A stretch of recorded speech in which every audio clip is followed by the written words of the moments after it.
প্রয়াত হেলাল হাফিজের দুটো কবিতা। প্রথমটি একটি পতাকা পেলে।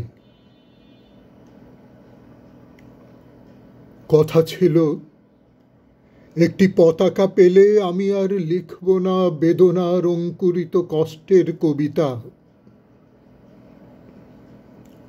কথা ছিল, একটি পতাকা পেলে ভজন গায়িকা সেই সন্ন্যাসিনী সবিতা মিস্ট্রেস ব্যর্থ 40-এ বসে বলবেন, পেয়েছি পেয়েছি।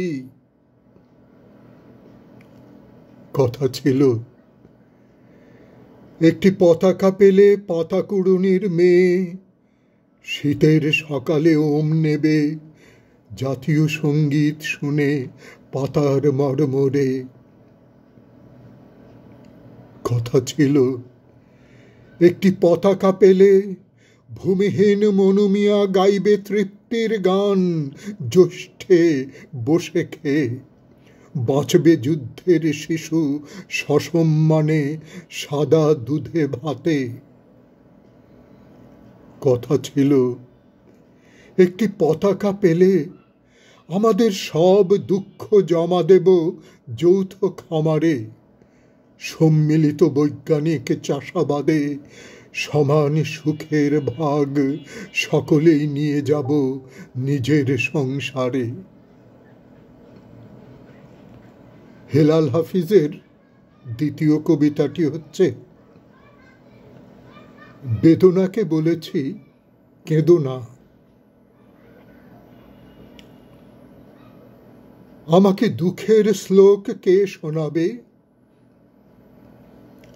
কে দেখাবে আমাকে দুঃখের চিহ্ন কি এমন? দুঃখ তো আমার সেই জন্ম থেকে জীবনের একমাত্র মৌলিক কাহিনী। আমার শৈশব বলে কিছু নেই, আমার কৈশোর বলে কিছু নেই, আছে শুধু বিষাদের গহীন বিস্তার। দুঃখ তো আমার হাত, হাতের আঙুল, আঙুলের নখ, দুঃখের নিখুঁত চিত্র এ কবির আপাদমস্তক। আমার দুঃখ আছে, কিন্তু আমি দুঃখী নই। দুঃখ তো সুখের মতো নীচ নয় যে আমাকে দুঃখ দেবে। আমার এক একটি দুঃখ এক একটি দেশলাই কাঠির মতন অবয়ব সাজিয়েছে ভয়ঙ্কর সুন্দরের কালো কালো অগ্নিতিলকে।